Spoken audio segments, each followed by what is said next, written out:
Hi, everyone, and welcome to the Manitoba Shorts in Competition program of the Gimli Film Festival. It's great to have you all here.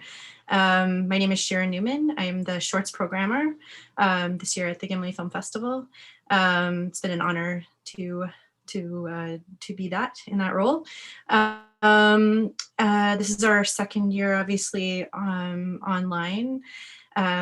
And hopefully one of these days soon we'll be able to all be together for this event. Something we're all excited about, looking forward to. But obviously this is an amazing opportunity as well to connect with everyone here and abroad. So first of all, I want to thank our sponsor, the Johnston Group, who have made this possible. I also want to thank all of our amazing filmmakers, all of this incredible Manitoba talent that we have gotten to see and which you'll be seeing tonight. Both the filmmakers that made it into this program, and as well as those who didn't. Honestly, it was an incredibly difficult process of to decide, just because there was just an incredible amount of talent and creativity it's just great to see. It's an amazing thing to see how much imagination and skill Manitoba filmmakers are expressing. I also want to thank the jury who had these difficult decisions to make.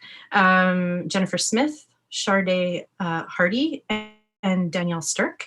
Fabulous. It was a fabulous jury. The program is about an hour and a half. Please stick around after for our question and answer period. And as well, we're going to be giving out awards for the Audience Choice Award for Best Manitoba Shorts, which is sponsored by Eagle Vision, and also the Jury Prize for Best Manitoba Short, also sponsored by Eagle Vision. So there are 9 films in total. Please enjoy.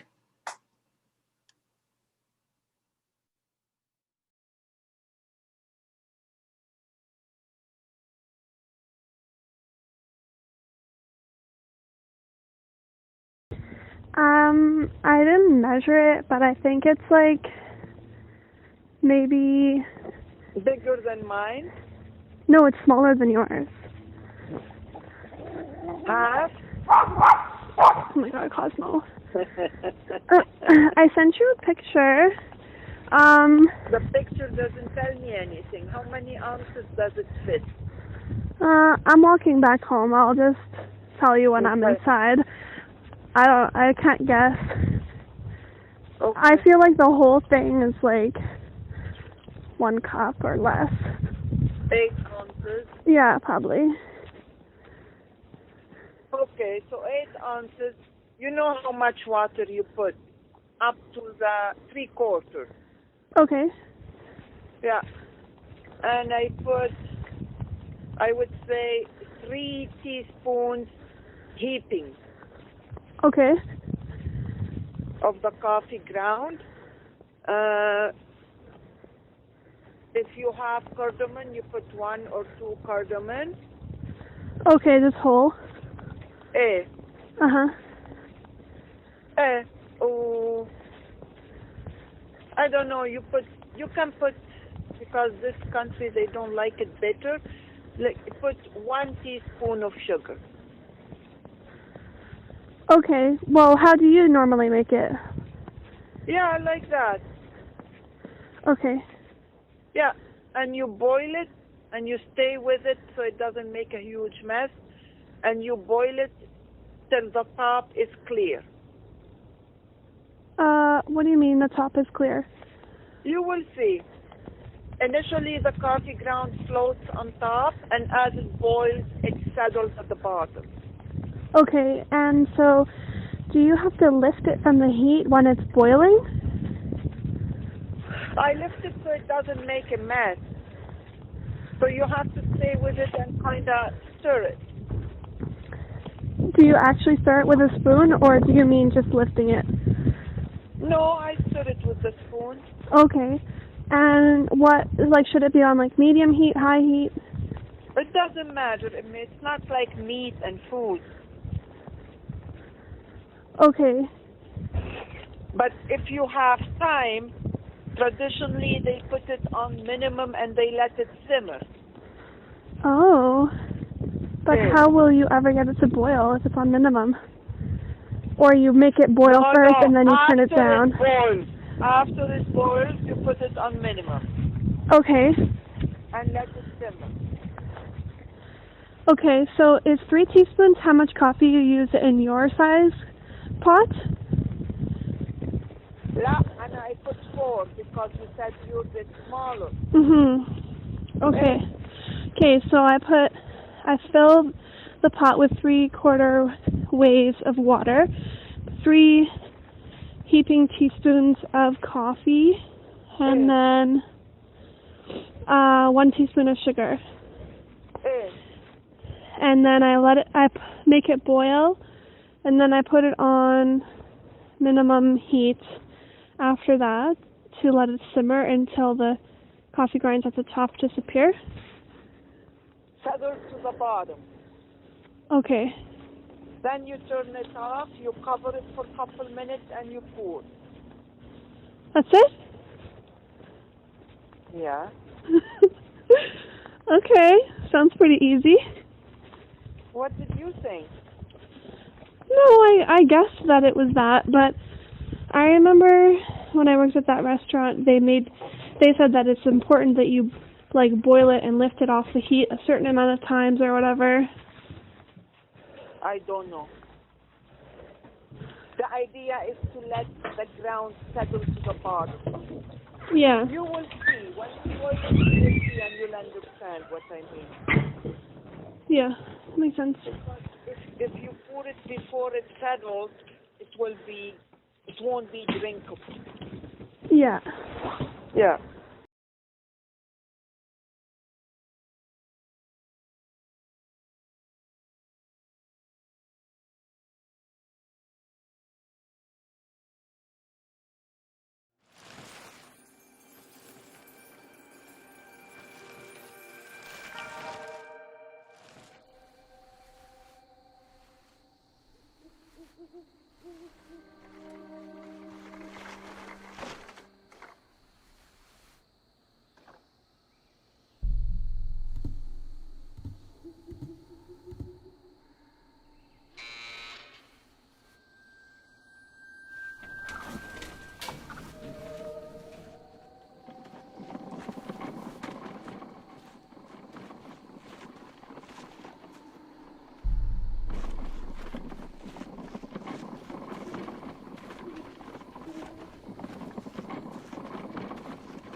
freezing in here.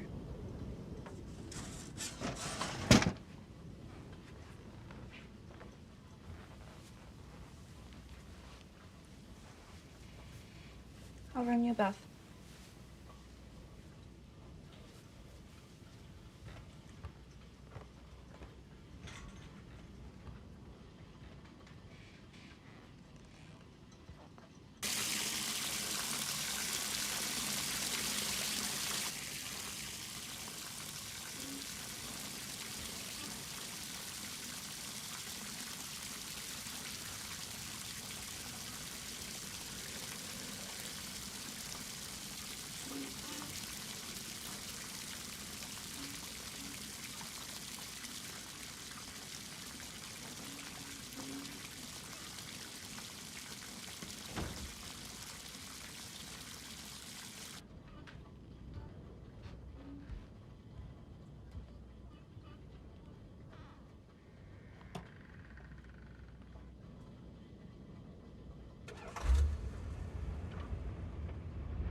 Ce matin, le soleil peine à colorer le ciel.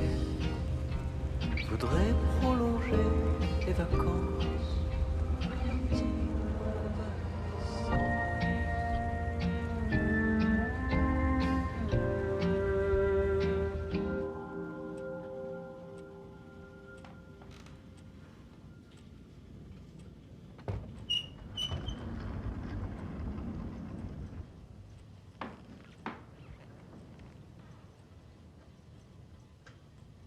What?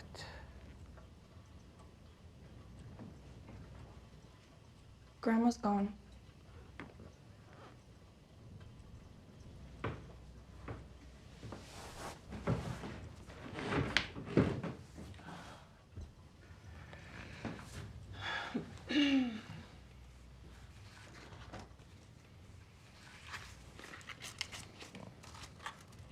She's probably just out back. She took the car.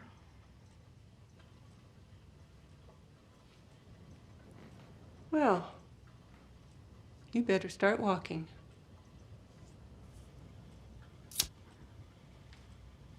Told you to keep that damn door locked. Eden, turn the TV on before you go.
sur moi.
It's me. Hi, is the missus there as well?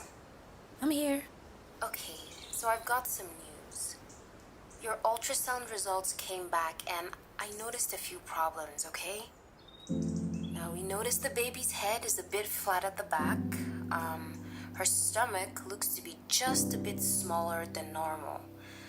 There's a little hole in her heart as well, and it looks like you have a 2-vessel cord. Now, each of these cases by themselves are usually not that big a deal, but the appearance of all these symptoms together make me suspect there might be an underlying cause of Down syndrome, okay? Now, what I suggest is for mommy to come down for an amniocentesis test as soon as possible so we can confirm or rule that out.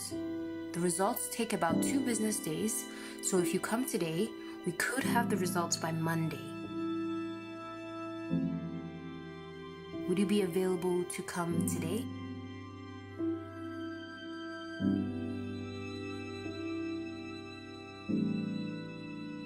My wife.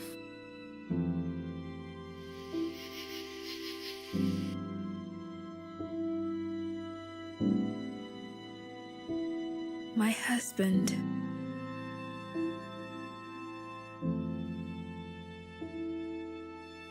My protector.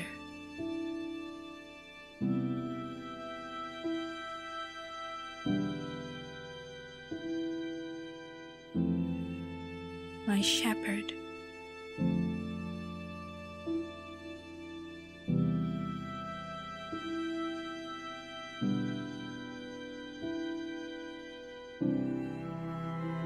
My stronghold.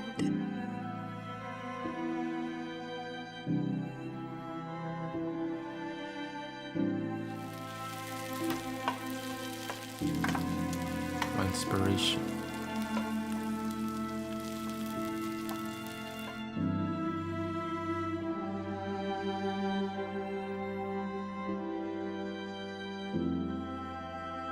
My knight in shining armor.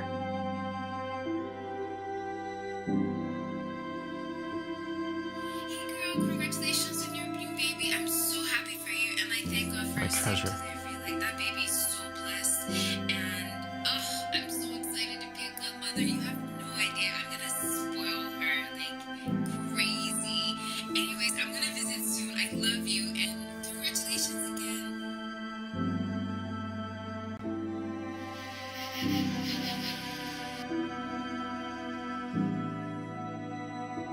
My bastion.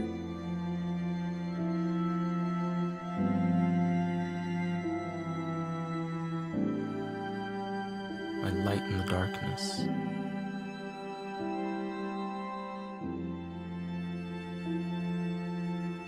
My better half.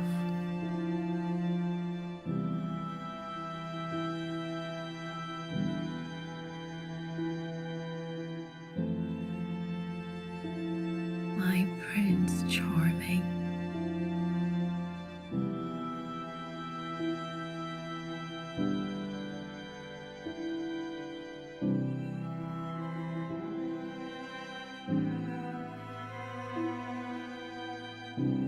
My King.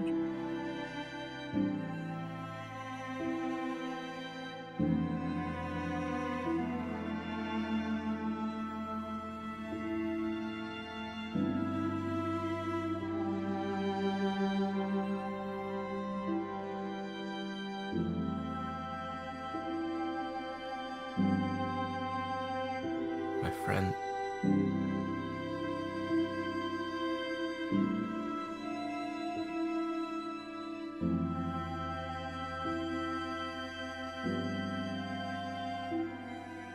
My lover.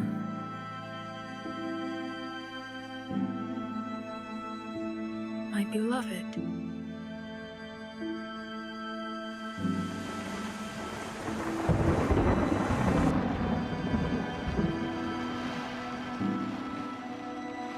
You are patient.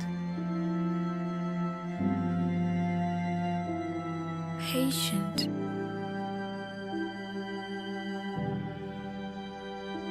Optimistic. Funny.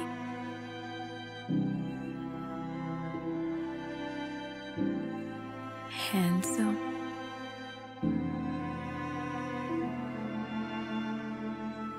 Beautiful.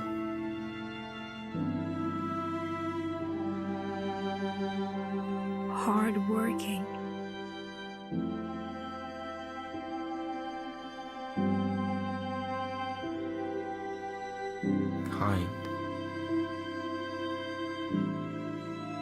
Kind. generous,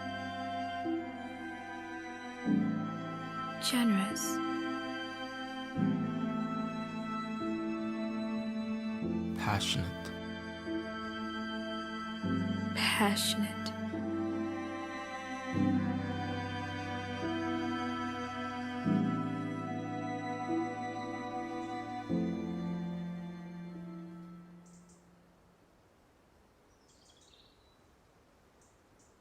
I love you.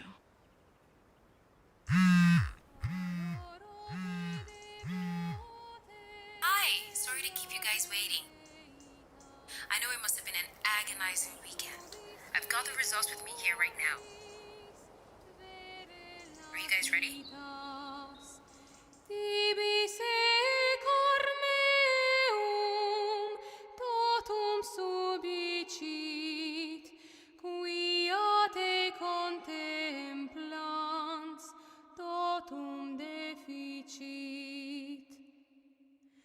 Visus tactus gustus in te fallitur, sed auditus solo tuto creditur. Credo quid exit Dei filius, nil hoc verbo veritatis verius. Iesu quem velatum nunc aspicium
This is my son.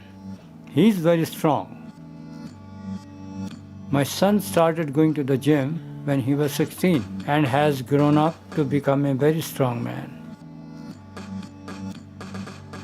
My son and I used to work out together, but now I am old and weak, so I just watch him work out instead. My son has very strong arms. He works on his arm the most and gets lots of compliments on them. My son needs to work on his legs, especially his calves. I tell him that women likes a man with strong legs. Strong leg means stable home. I tell him he needs to exercise his legs 3 times a day if he is ever going to find a wife. My son says when he gets married, I can live with him and his wife.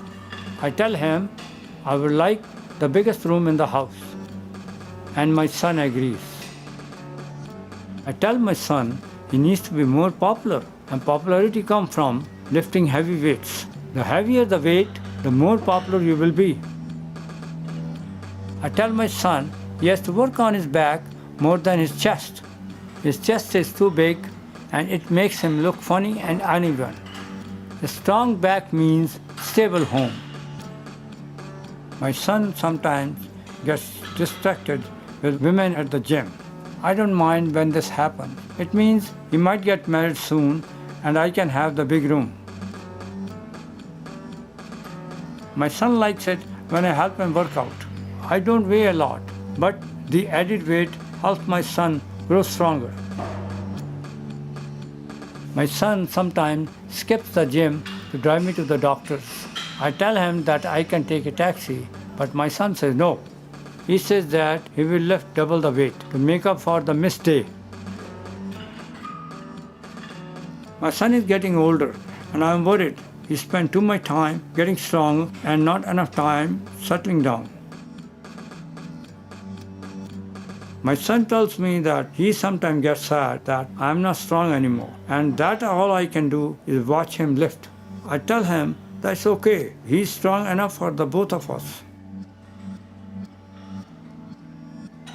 My son tells me people ask him why he lets me come to the gym with him. He tells them it's because I am old and weak and alone, and my son has to be strong to take care of me.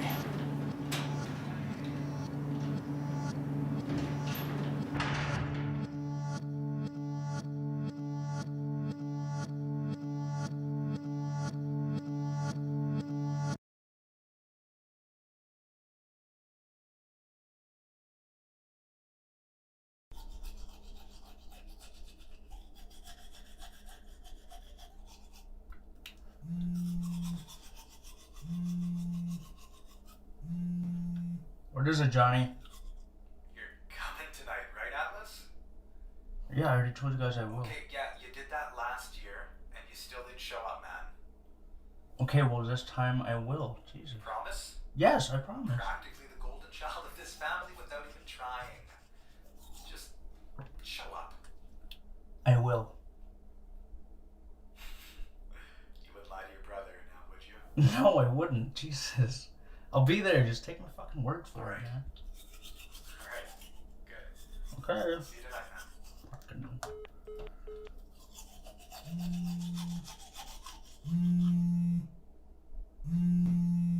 What now, Johnny? Hello? Oh, fuck. Dr. Sons, fuck. I'm so sorry. I thought you were somebody else. No problem. I've got the results from your MRI scan. Okay, what's the verdict? Well, would you like to know in person or through the phone? The faster the better. All right. Well, the results came back, like I said, and I'm afraid you've got stage 3 pancreatic cancer. There is a chance for survival with treatment, but you'll have to come down to the office to go over all the details. Okay. Thanks. This is very hard news to hear. I'm sorry, Atlas. It's fine. It's fine.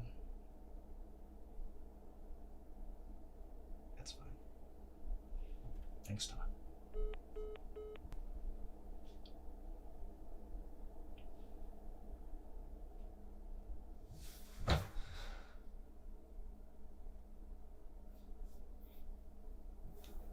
I mean, they probably just got it mixed up, right? Yeah, they do that all the time.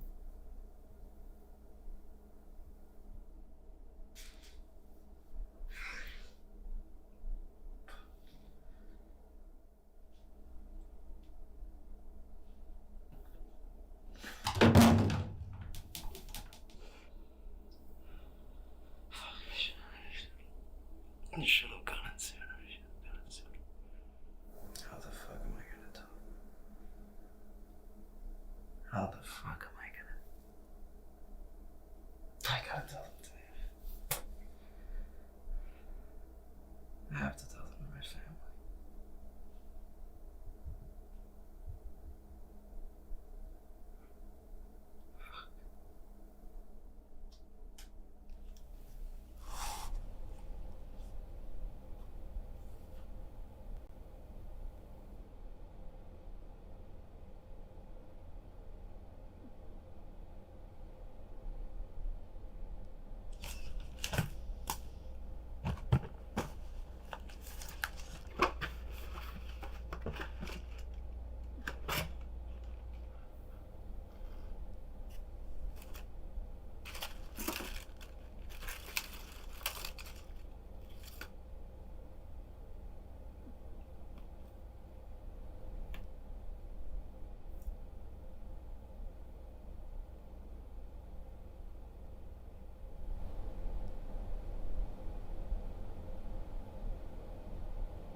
Hey guys, guess who has cancer? No, it's not gonna work.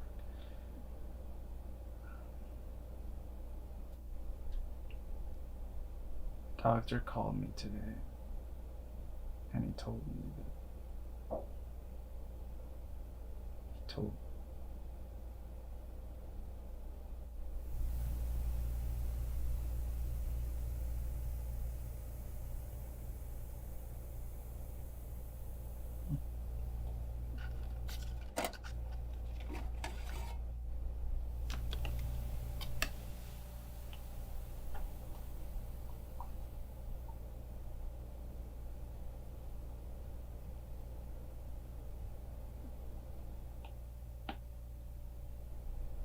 change is constant.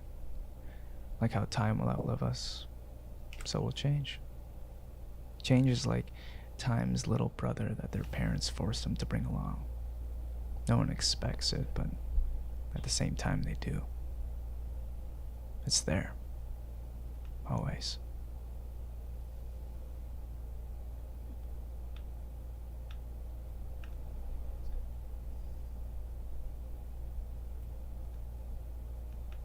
I can do this.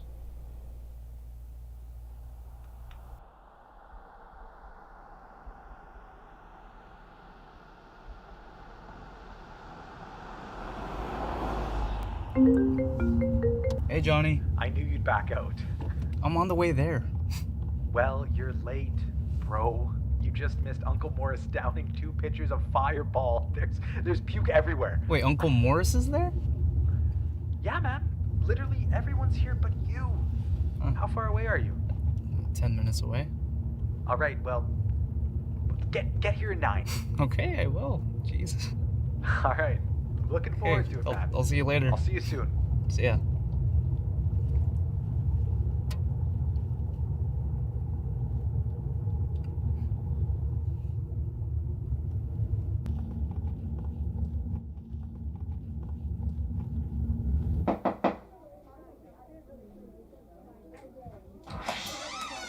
hey Atlas, you made it. Yeah, it was a little traffic, a little rush, but you know.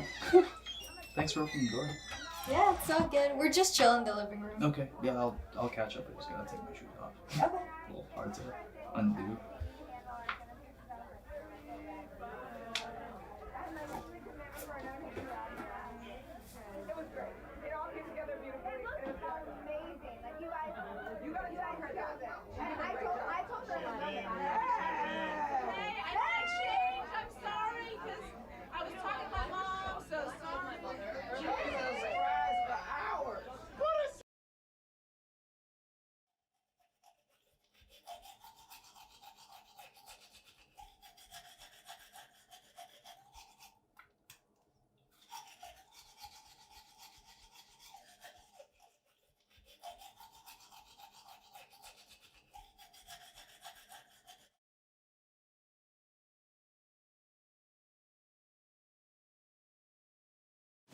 ¿Quieres o no te quieres? Apunta. ¿Qué es que te Y ahora, imagínate, de hecho, un graffiti en toda la pared y ahora cada vez que voy al trabajo tengo que ver su nombre, tío. ¿Qué es que te puta mierda esta, ¿no? Bueno, poco a poco, ¿sabes? La vas olvidando, pero es que ¿sabes lo que es 2 años de estar ahí? Y no sabes si quieres, si no quieres. Esta mierda, tío. Es la vida. No puedes olvidarla, no puedes olvidar, está siempre ahí, ¿sabes? Hey, do you know if this is good? Quita la pared. To ship? Just check the labels, man. Yeah. Me gusta así, no puedo limpiar la pared, ¿sabes? Es que me huele el graffiti, es como arte también. Hey, so, you know, my band, we're playing a show this Friday. It would be great to see you come out, man. I'm busy the whole weekend. Yeah. Espera un momento que me está hablando y no te puedo hablar. Hey, well, you know, if you're not doing anything tonight. Yeah, tonight I'm busy. I'm busy too. Tonight. A ti, I got the $50 from your desk, and I'll just give them back tomorrow, okay? What do you need $50 for? Tío, don't worry about it. I'm good for it, okay? Es que no me deja, tío, acabar la frase. Está todo el día. Tal que te pega la conversación.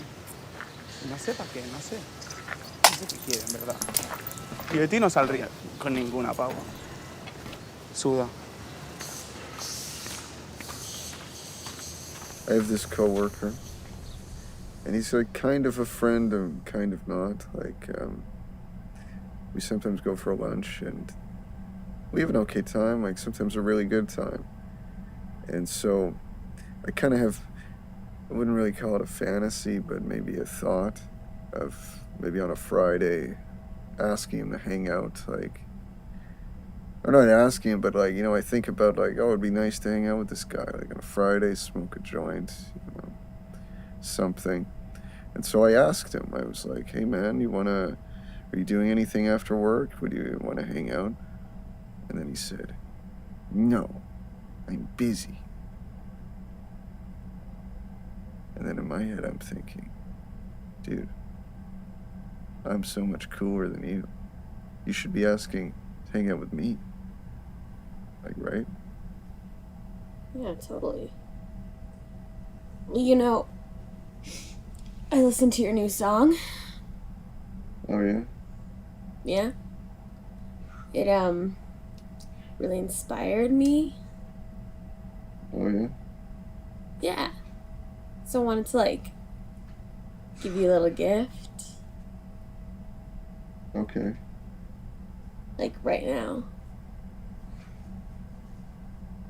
Okay. Okay. Sorry, I'm nervous.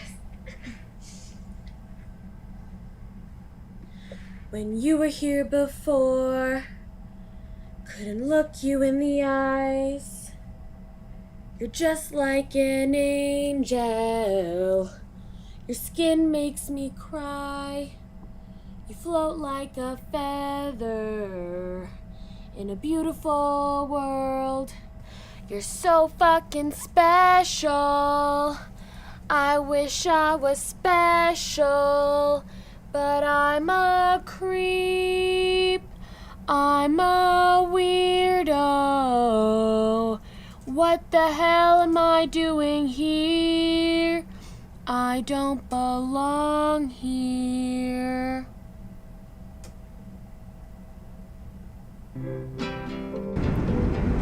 Oh, does anybody know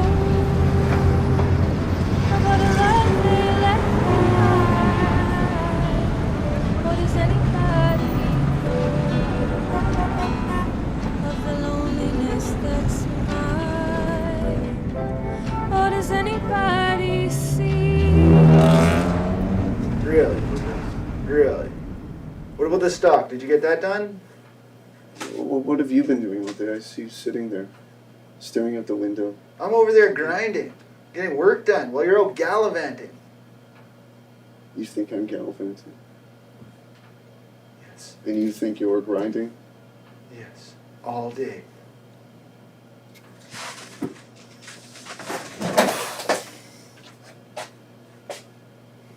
You are not grinding. Prick.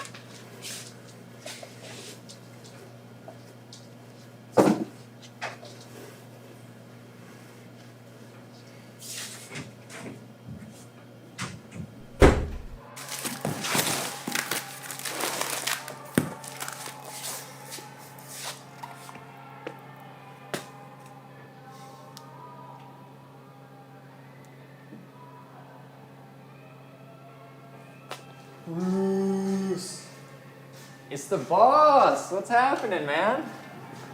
What? The boss, Bruce Springsteen, right? What are you talking about, man? Well, you're him. I heard that song you posted. Rock and roll. Okay, thanks, man. Yeah. So, like, you got any live music shows coming up, or? I'd love to see you play live. Yeah, me and my buddy Wheeler were like total live music fiends, man. Cool, man. Yeah. Oh, awesome. We went to this place called Bulldog Pizza the other night. Saw this sweet band called Skinny Rift. You'd love them. Actually, you should meet my buddy Wheeler. We're going out to his cottage in Manette this weekend. It's gonna be sweet. Where's Manette? Manette, like up near Grand. Best beach in the world, man. Totally pristine. Cool. Okay. Yeah. Okay, well, I gotta run now, but All right, man. maybe. All right. Keep me posted. I'd love to hear some more music. All right. Sam Geller. Don't quit your day job, bud. Not that you're like not a really good musician. I just mean like it would suck here without you, you know? Thanks, man. Yeah, stay true, man.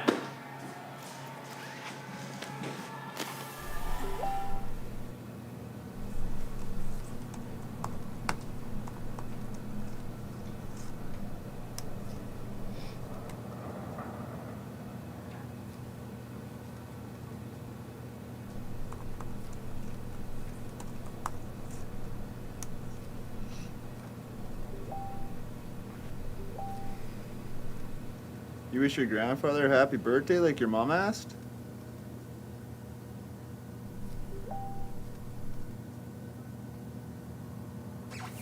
Doing it right now.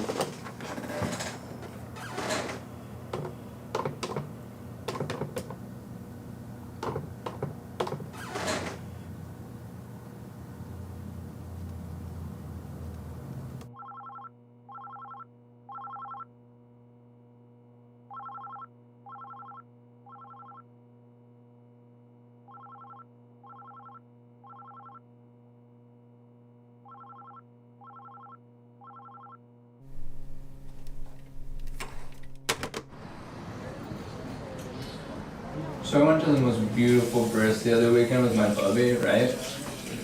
And it just hit me like, that's really not for me. And I am Jewish, don't get me wrong, but like, I'm just not circumcised, so. Yeah, so he told me to go to these clubs in Vancouver, so I sold loot. And these things, I can't remember what you call them, you sniff them before sex to get high? Well, like poppers? You know, on Thursdays, we used to go to South Beach. Like, I'm not a gambler, but you know, it's a lot of fun there.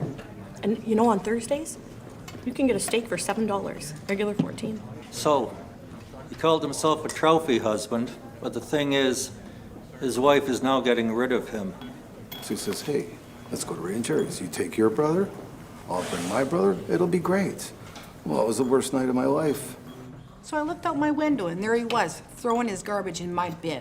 And then he had to try to get a job and stuff, and he totally didn't want to work, so he ended up getting on drugs. I mean, you're not hearing this from me, right?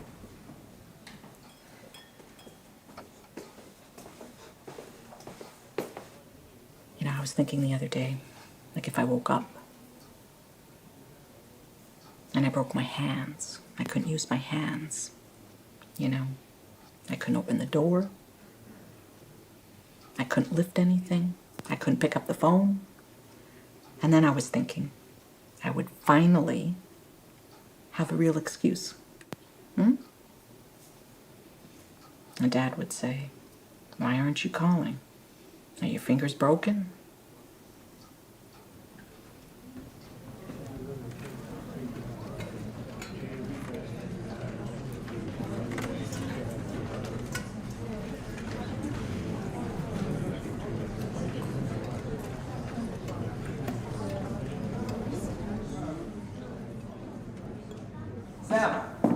Sam! Hey, can I get a ride home with you, or?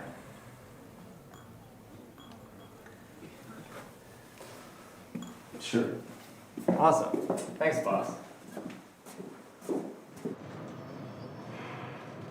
All right. So, here you go. Oh, thanks, man. Yeah, I appreciate it. I usually take the bus, but like my bubby hates it when I take it this late at night, you know, so. Yeah, it's no worries. All right, well, yeah, well, awesome. I'll see you at work tomorrow. Yeah, Yeah, I'll see ya. Okay. Thanks Have a good again. night. Yeah, No you problem. too. You don't want to like come in for a quick beer or anything, do you? I shouldn't. I got like a cold 6 in the fridge. We My could dad share. hates it when I show up late to work, so it's probably in my best interest to just go home. Yeah, that's cool. But some other time, we should. Okay, yeah. Yeah, I'll hold you to that. All right. I'm so sorry again for your loss.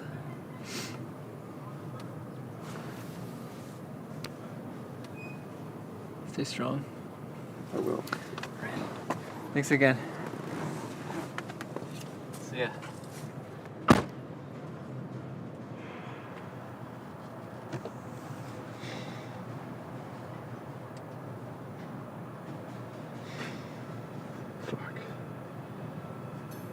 Yeah, come on down. Just watch your step there. My Uncle Tanner's still working on these steps. Who's Uncle Tanner? Well, my Uncle Tanner, he just lives here with me and my bubby. Welcome to my world. Nice. I mean, it's technically Uncle Tanner's, but like, he's not here right now, so. Oh, where is he? Like some fucking lawyer retreat or some shit, I don't know. Cool. Anyway, Sam, check out this piece. Ta-da! Ever shot a gun before, Sam?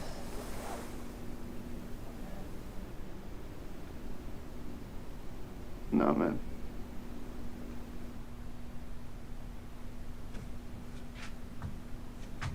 Yeah, me neither. Anyway, please, come over here. I'm so glad we get to hang out outside of work for once, you know? I was with you all day, man. Yeah, but that was under, like, kind of mournful circumstances or whatever, right? Can I get you a cold one?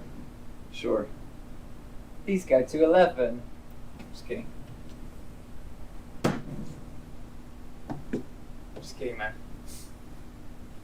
Anyway, check out this You're sick... not gonna... Oh, sorry, you go ahead? You're not gonna have one? No, man, I'm straight edge. Just kidding. Anyway, check out this sick new Ibanez Geo that my buddy gave me. Bought it off him for like $1,500. Oh shit, man. Dude, my uncle's gonna be pissed. It's cool. Fuck, I'm sorry, man. That's right. Oh, shit. I'll go get some paper towels later. But anyway, check 1, 2. Check shit. Check 1, 2. I'd love to show you this song that I wrote. It's just like something that I've written quite recently, and I just kind of thought like, you're an artist, I'm an artist. I feel like I'm like becoming an artist like you know? So I just love your take if that's cool. I don't know if today's the best day, man. It just really means a lot to me, so.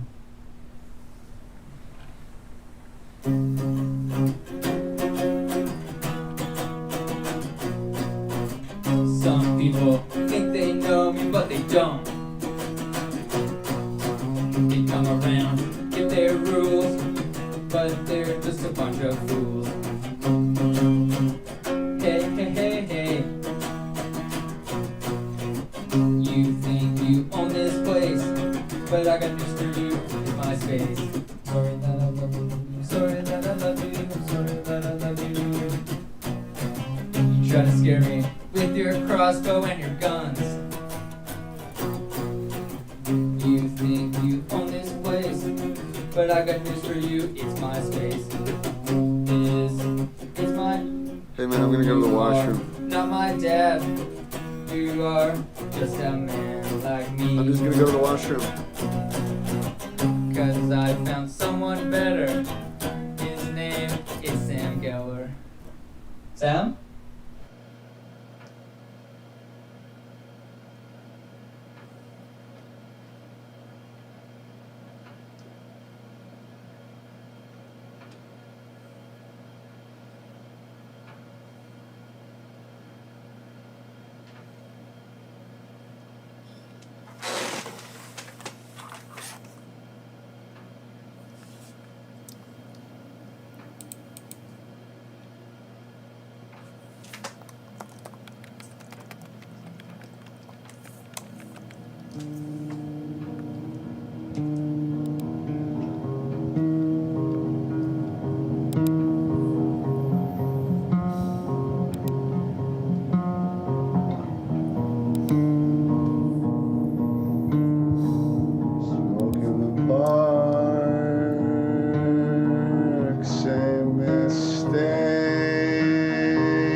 my dear son Alex.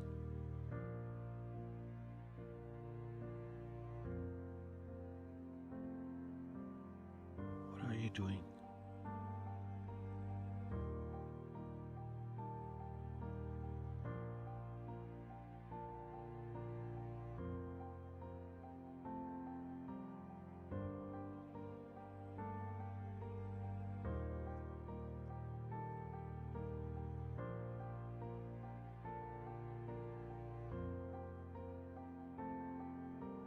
I never seen so much death in one place.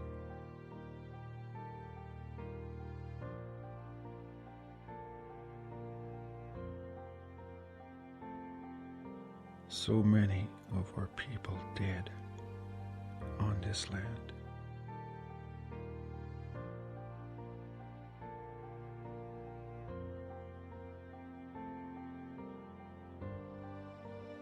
This is not my war.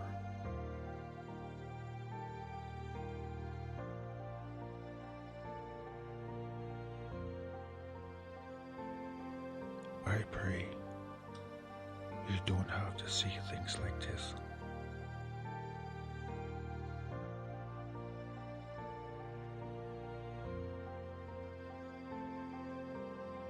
So much death here. Death everywhere. So many people dead.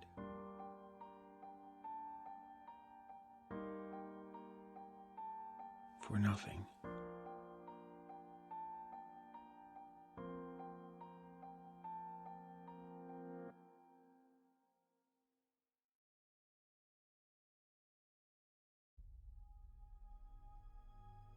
Are they treating you good at the school?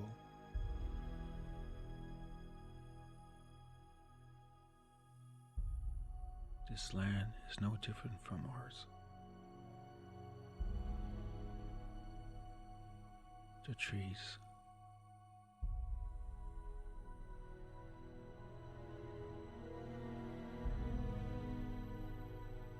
the water,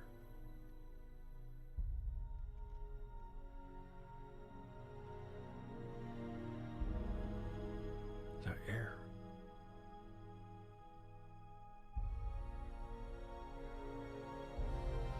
it's all the same.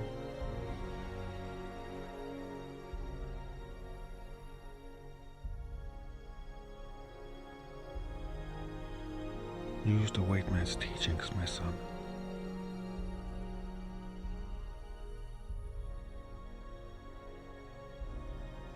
They may help you in the days ahead.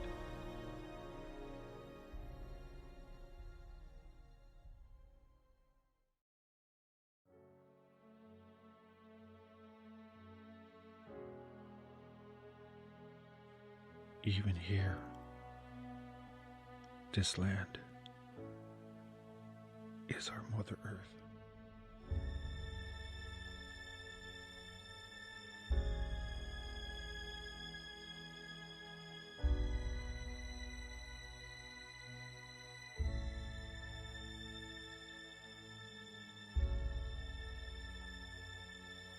Live for today, my son.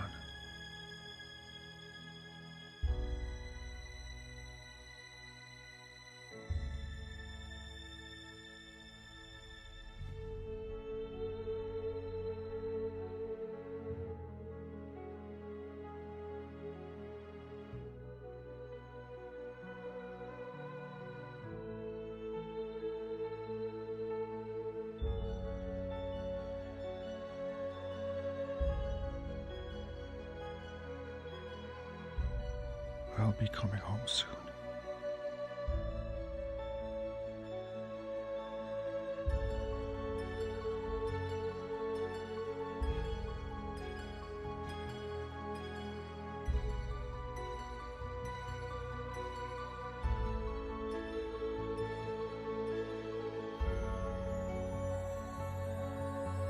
So we can all be together again.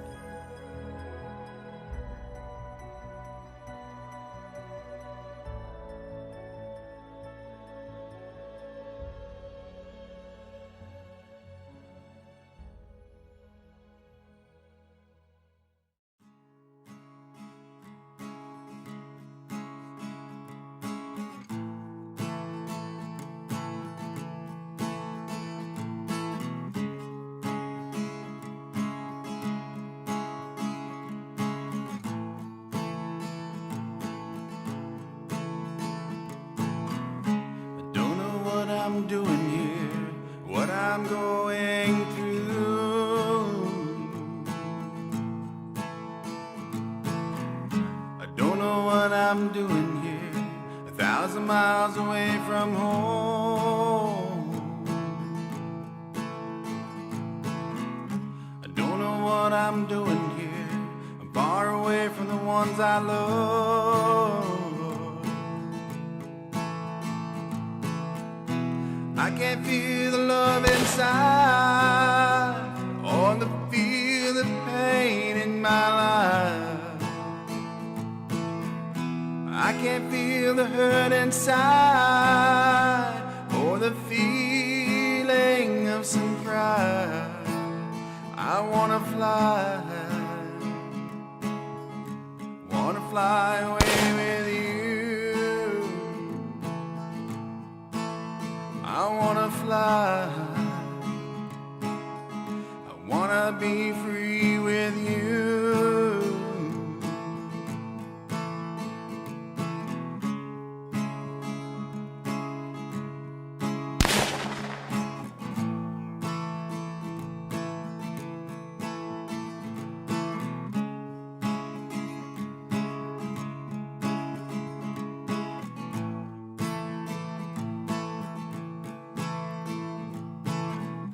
Is this war for real? You haven't heard my battle cry. My heart beats like the drum that I feel deep down inside. I see what I'm doing here, a fight so my spirit can be free.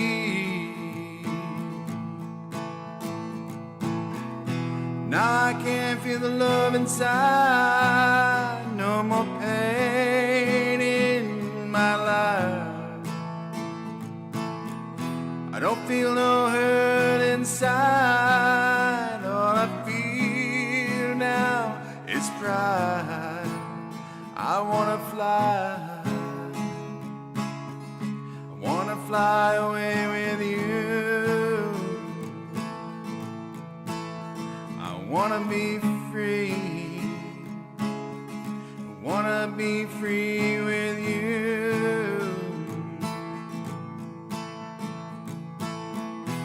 Now I can't feel the love inside, no more pain in my life.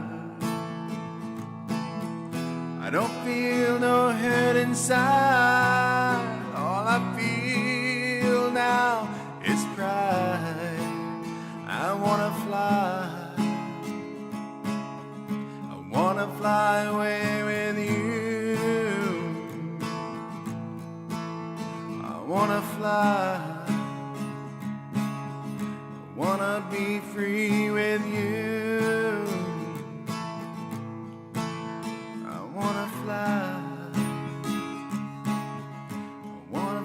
away.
Thanks so much for sticking around. Thanks for watching all of these fine films by our Manitoba filmmakers.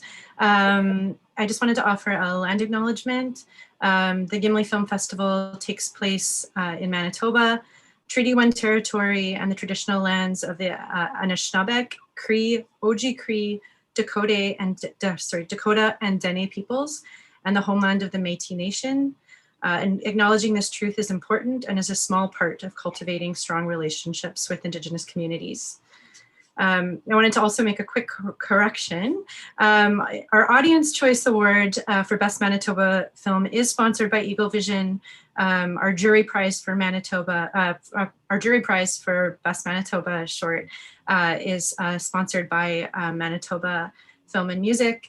And we have Brian Clasper here from Manitoba Film and Music, who's going to be presenting that award after our Q&A. I also wanted to thank the Johnston Group one more time for making this possible. Just a reminder, you can now vote for the winner of the Audience Choice Award for Best Manitoba Short Film. Simply scroll down the Google form below the video player, select your favorite film and click submit. You can only vote once, and just to verify that, you must be logged into your Google account. If you don't have a Google account, you are able to create one.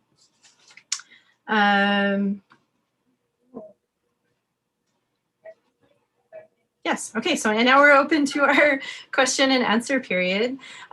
Feel free to shoot us any questions that you have for the filmmakers as who we have here.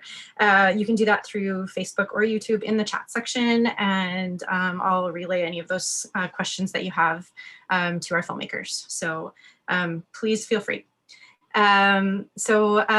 I'm going to start off by asking all of the filmmakers that we have present, and it's really exciting. We have a very full house. We got everyone here, almost everyone here.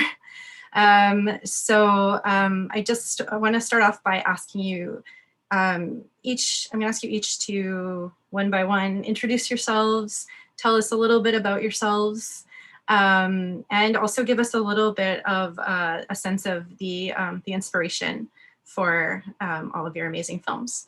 So I'm going to just sort of randomly select in this like weird Tetris game of human faces people. So I'll just start off with Ryan. Would you be able to answer that? Yeah, for sure. Hi, everyone. My name's Ryan Steele. I'm a filmmaker and animator here in Winnipeg, and my film was the Portage Place movie.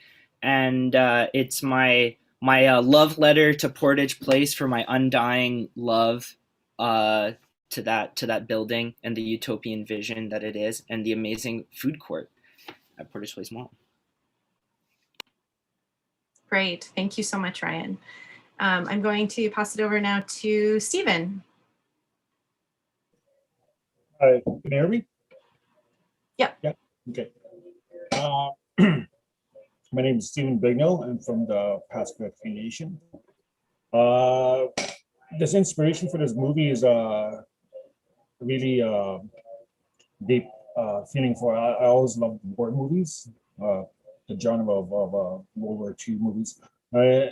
What inspired me is to make this film is always something I always wanted to do, something different, because there is not so many stories where there's an Indigenous person telling a story that came out. And over the years, I looked through YouTube for stories for that. You know, there's a lot of stories that can be told, either true or fiction. So this, in a way, this movie is kind of like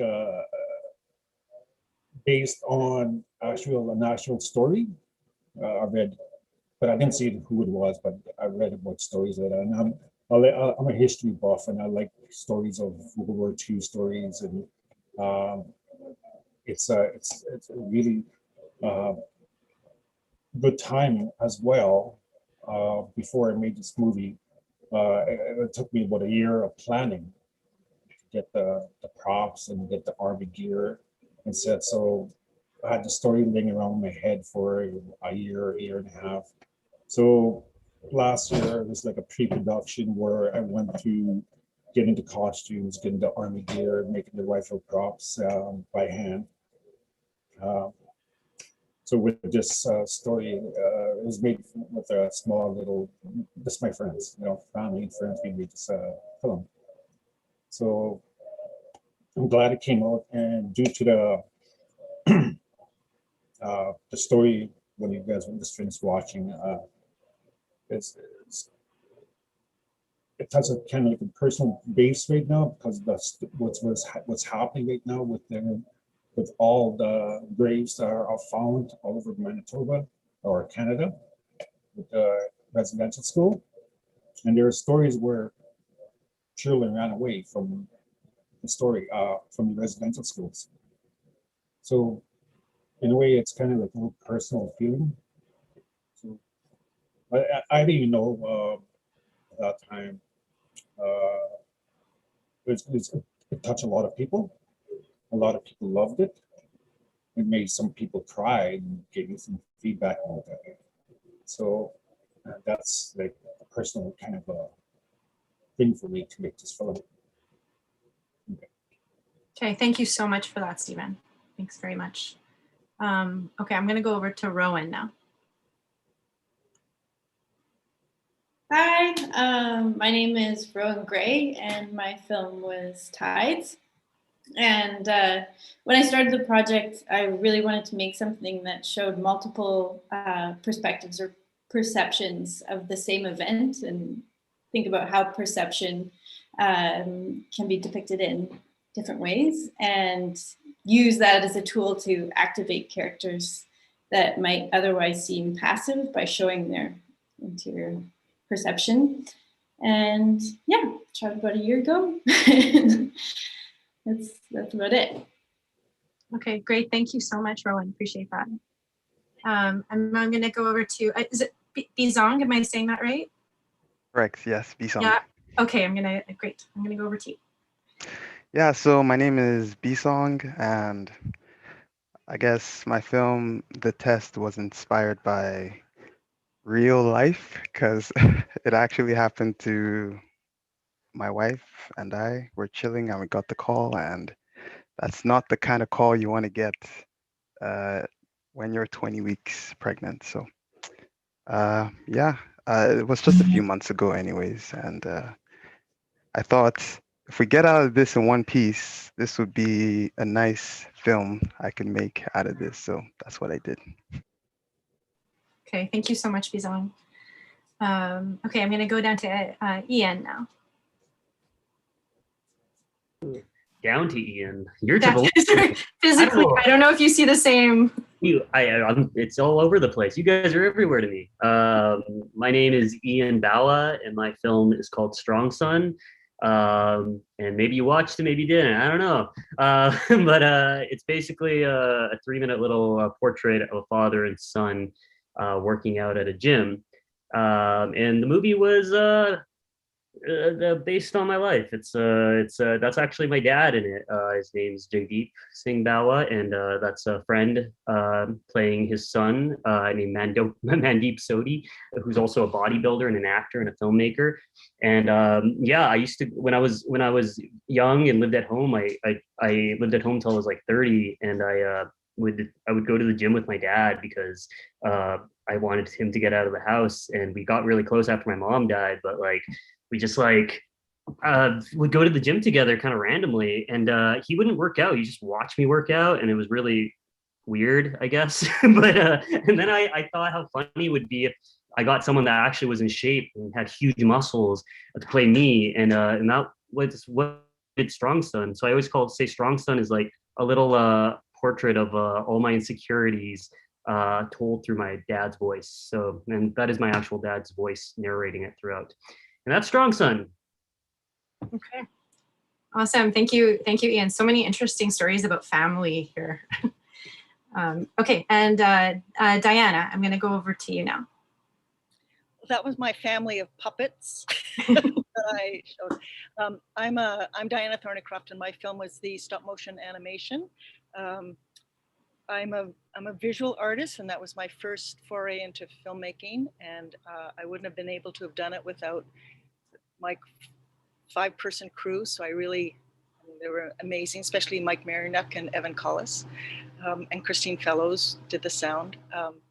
But I had a touring exhibition that had 3 components, but 2 of the components were sculptural, almost like still puppet village kind of things. And I just thought it would be the next stage in my work as an artist was to animate, just to animate these puppets and the sets. So that's what I did. And so all the puppets, I loved making the puppets, and I originally thought I could do everything myself. I took all these courses and I hired people to teach me, and I thought, oh shit, I'm too old to do this. So I hired people to actually do the hard work. Evan doing the actual animation and Mike doing the filming, and but I wrote the story and did the puppets and the set, and I'm now working on my second animation. But I love it. I mean, the film world is so different from the visual art world. But we're all artists at our core, and I just have been really relishing this experience. Okay, great. I can't wait to ask you more about that movement from static art to time-based art. Thanks very much. Okay, and now on my screen over to Eric, but I'm sure that's not how everyone else is seeing it. Hi, I'm Eric Peterson. My film was Big Things, and I guess the inspiration for the movie was, I guess a lot of people were, I don't know, it was like this weird thing. People are always posting they're up to big things, and it's like they're really up to nothing. So I thought it'd just be funny to make fun of, the idea of like someone's up to something huge and there's really nothing going on in their life, and they're letting all these other moments pass them by. But that's the inspiration for that movie. Okay, great. Thank you so much, Eric. And now Christina. Thanks. Hi, I'm Christina. The inspiration behind Don't Forget the Water was actually the plastic tablecloth, and I have it with me just so you can see it again. It's like a plastic roll, and basically, I just wanted to make a film using the Google Translate app, which my friend Hassan Ashraf had showed me that Google Translate has a video feature, an image capture where you can view something live and it will live translate it for you. So I came to make my first short film about my relationship with my mother and food and home. And I just thought, it was really fitting for my arts practice because I feel like I came into my artistic practice through an interest in food and cultural iconography. And I was really interested in how the app was creating these really rich glitches to work with. So, yeah. Okay, great. Thanks, Christina. Thank you so much. So let's see. I don't even know who to start with. Well, I'll start with Christina. The conversation with your mom was so lovely to listen to, and I'm curious about what the process was of having that conversation, of like sort of introducing the idea of that conversation to her, and or if there was an introduction of what it was exactly, or if it was really just about coffee.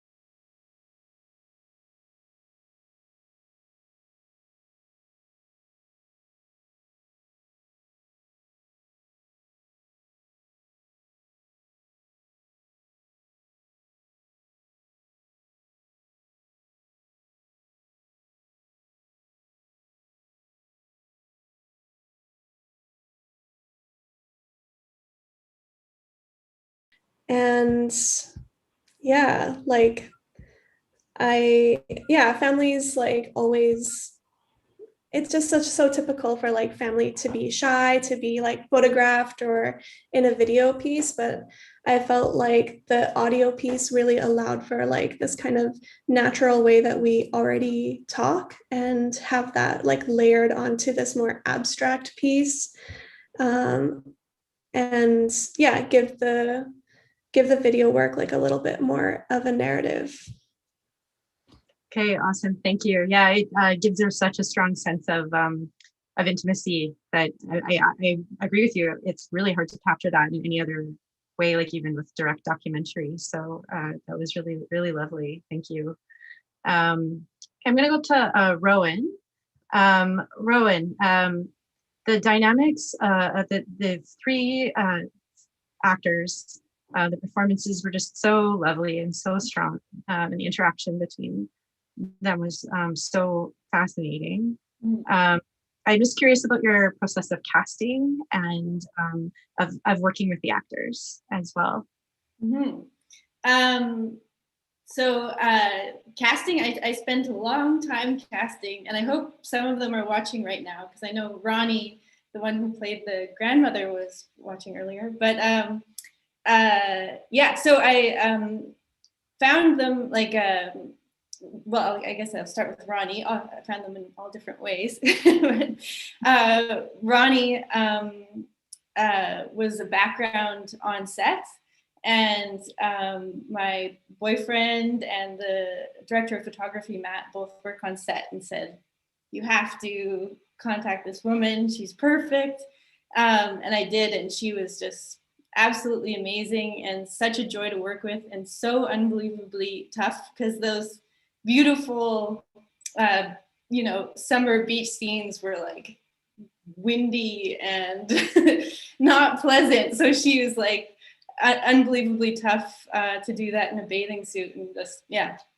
And then I basically just like deep dove into the internet and found Svetlana, who's the one that plays the youngest one on like a modeling website, and it was one of her first times performing and being on set. And Pamela, who played the mother, same thing, like just found her picture, contacted her. And so all of them, they were very new to acting, but through lots of meeting and talks over coffee and rehearsals that they graciously did, we built up the characters. And I was absolutely blown away when I saw them on set and how they all worked together. It was amazing. Great, thank you so much. Yeah. And on that note, I'm going to go over to Ian and ask you what it was like to direct your father. You think you're gonna cast someone. This movie was like a movie that was kind of just last minute put together, as we've all kind of done in our life when we make things. It was one of those things that kind of like slowly, I was like, maybe if I did this and I'll just put dad in it and do it that way. It's awful. It's awful to direct your parents. Who the hell wants to do that in life? Who wants to like tell your parents what to do because you're going to be fighting with them and they're stubborn? Of course, it's awful. And here's the sad truth. Like, I'm South Asian or East Indian or whatever it's called. Mandeep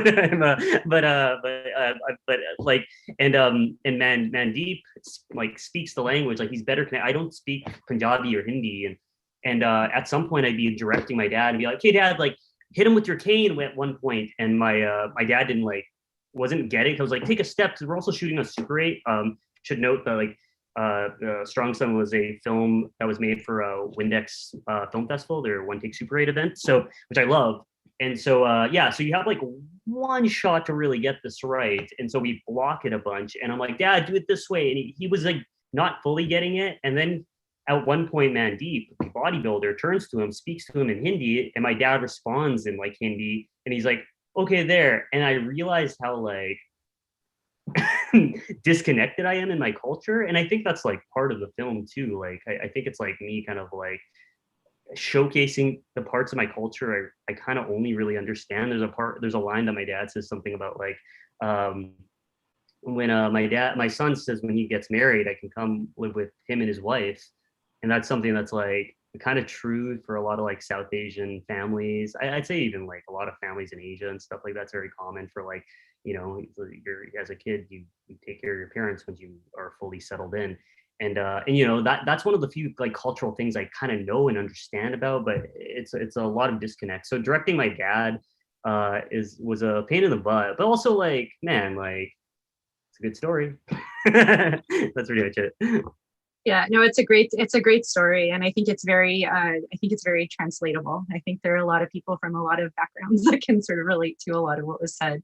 The idea of needing to be so strong and needing to be this like this root for your whole family is really was really powerful.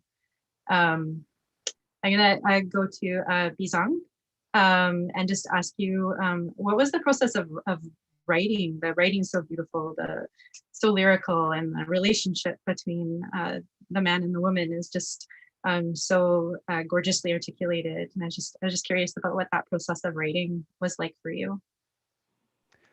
Well, I couldn't write down the stuff that actually happened in real life because it was a traumatic situation to be in. So I guess in my head, there's this filmmaker, Barry Jenkins, who makes films that are kind of tragic, but they're very beautiful. They're very beautiful to watch and beautiful to listen to. So I guess I just saw that situation as beautiful, even as it could end up tragically. But thankfully it didn't. So even though as I was making the film, we still weren't sure if everything was okay. Wow. But it was just I wanted to take that situation as a moment to sort of be comforting and to just not dwell in the bad part of things and just focus on the positives. And so that's why they sort of say positive affirmations to themselves. I don't know if my wife would agree if that's how I reacted, or if that's how she felt. But man, it was a very long weekend, the longest weekend of my life. But it turned out okay, so it's all good. Well, thank you for sharing all of that, vulnerability in that moment, and it's a really beautiful. What it translates is a beautiful film about love and resilience. So. And Ryan, I'm going to come over to you. I want to ask you about your love for Portage Place Mall. I share this love for Portage Place Mall and just kind of hanging out there and spending time and listening to people. And tell me more about it. Yeah. Okay. This movie took me a very long time to make. There's like many different versions of it. And originally there was a lot of narration. And it was kind of like the classic, I think, Winnipegger view of Portage Place Mall, which was very cynical and kind of mean spirited. And I had the epiphany that I didn't want to contribute to that version of Portage Place Mall because I do have a deep love of it. I went to the University of Winnipeg and I spent a lot of my time downtown, and so I'm very well acquainted with Portage Place Mall, and yeah, I love that it kind of is one of the only public meeting places in downtown Winnipeg. There's everyone's in downtown Winnipeg, like from all across the social economic ladder, and I think it's a really vibrant place that gets an unfair rap a lot of the times from Winnipeggers, and I think it's architecturally beautiful, which was like part of it. Yeah That's great. That comes across very much so. Thank you very much. Diana, I'm gonna ask you a little bit just about that process of movement from visual art to storytelling, to this form of storytelling, and what that was like for you. If that makes the hardest part was actually coming with the story itself. That was really hard. I could come up with the puppets, I could come up with the set, but because in my photographs, usually it's like a split second narrative that suggests a moment before, and you can think of the moment afterwards. But this was an actual narrative that I had to come up with. So that was the most challenging part. But then I kind of figured it out, and it was based on the puppets. It's the and I realized people have to watch it more than once to get it. But Quinn is the protagonist, and they're really lonely, and so they go to their local sanatorium to find a resolution to her loneliness. And so she goes there and she starts stealing shit from some of the clients or inmates of the sanatorium. And by the end, you think, I mean, she's trying to make a child or whatever, a companion. And at the end, you know, she steals all these things like a head and weird nipple breasts and the weird legs that come off a parasitic twin and these other weird stuff. And then at the very end, you know, it's behind glass. It's like a framed piece and it's behind glass, although it's breathing. And that's the part that's kind of lovely and creepy, which I like things that are creepy. So I'm very comfortable with things that are creepy. I'm with you. Yay!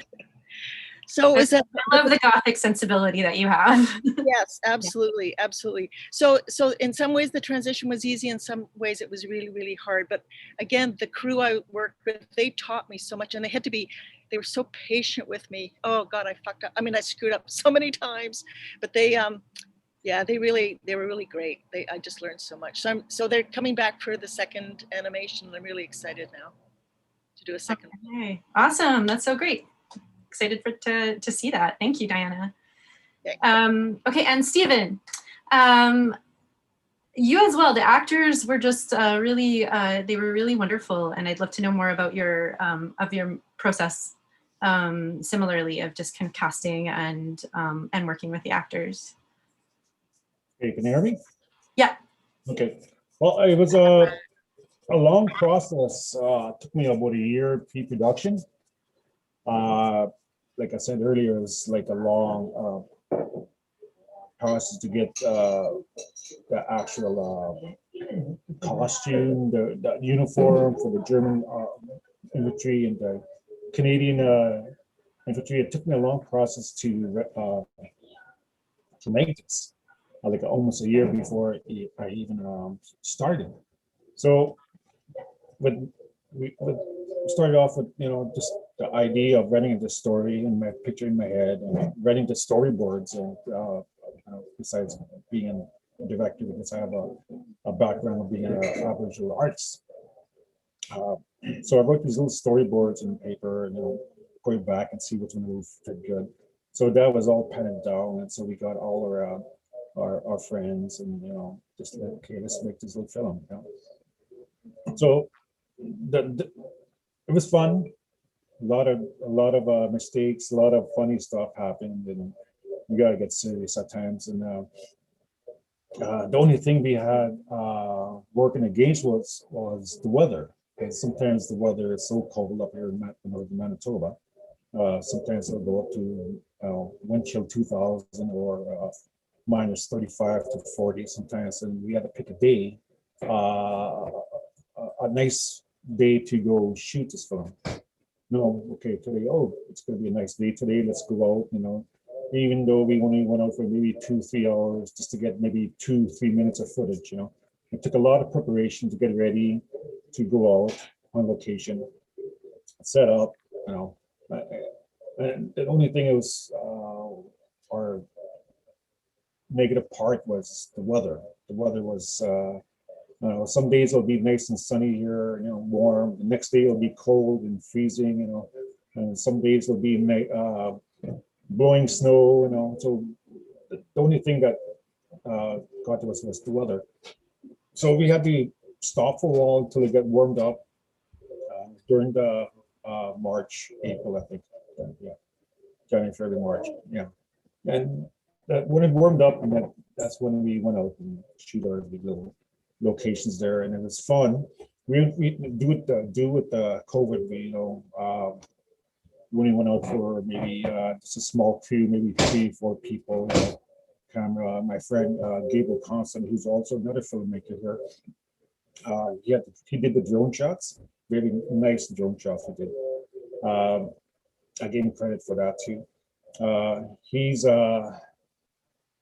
also a local filmmaker. Yeah, he also worked with NSI in the past too, as well. Given it to that point where the film was shot, and I used my son, my youngest son. He played Alex character.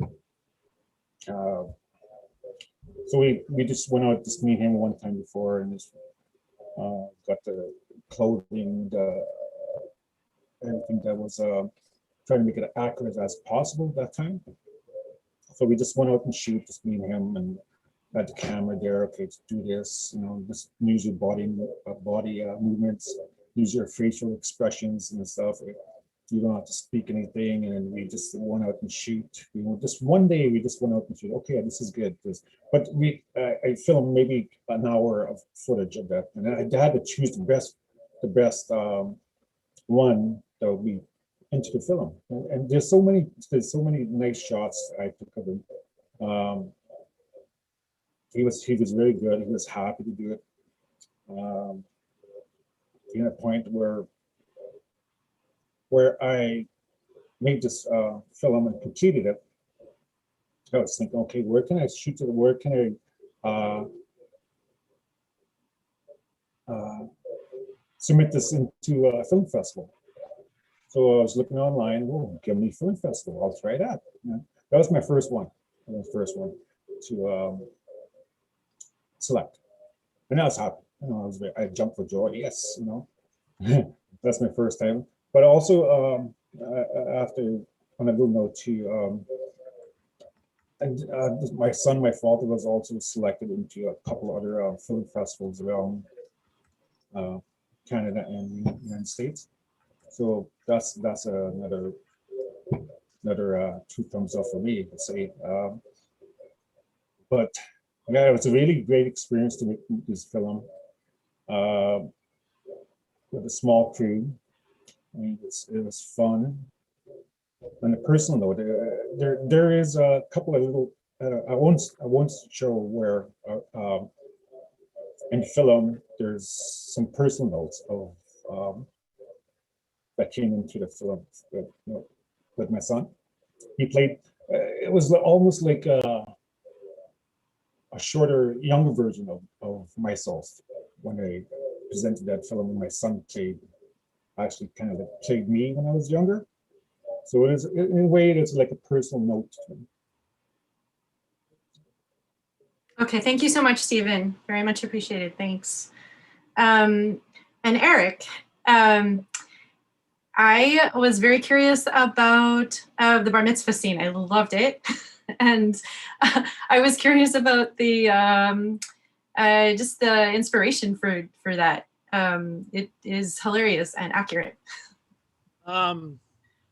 So the basis of the kind of that scene is Sam, who I wrote the movie with, is Jewish, actually. And so the basis of the scene was his actual grandfather passed away, and he went to this either the funeral for the grandfather, and I guess the tradition is you have to have Jewish men carrying the casket to the grave site. I think it is, or something like that. And what happened is they couldn't find. I don't know how you could go to a funeral and there not be enough Jewish people there. I mean, I don't know how that would happen at a Jewish funeral.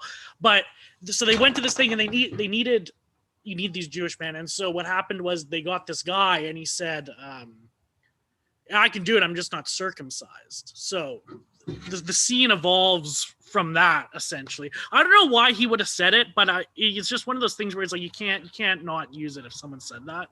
So we took that for that scene. But I guess the scene essentially it's just kind of mixing me and Sam's kind of backgrounds of being from kind of like Garden City, North End, West Kildonan, kind of all these like kind of I guess cultures kind of clashing together in that funeral scene essentially. Yeah. Okay, thank you so much. Okay, I've run us over a little bit. We're already at 9 o'clock. But thank you guys so much for answering all those questions. I appreciate it so much. Before we say goodbye, we have our 2 special awards to present. The first is the Jury Prize, which is sponsored by Manitoba Film and Music. This award was selected by the Manitoba Shorts Film Jury and comes with a prize of $250. And to present this, we have Brian Clasper here, who's the Associate Director of Film Programming at Manitoba Film and Music. Hi, all of us at Manitoba Film Music really congratulate the Gimli Film Festival on over 2 decades of stellar programming, which has provided exceptional opportunities to advance the careers of countless Manitoba filmmakers. We're proud to have been a sponsor of the festival since 2008, and we look forward to seeing everyone in person, hopefully, at next year's festival. I hope everyone watching will join me in applauding the Manitoba filmmakers, cast, and crew of all the films that screen tonight. These films truly represent Manitoba's strong and unique creative voices. And with that, on behalf of Manitoba Film and Music, I'm thrilled to present the Jury Prize for Best Manitoba Short Film to Christina Hajjar for her film Don't Forget the Water. Congratulations, Christina. Damn, thank you. I'm so honored. Yeah, thanks for noticing my work and encouraging my practice with this recognition.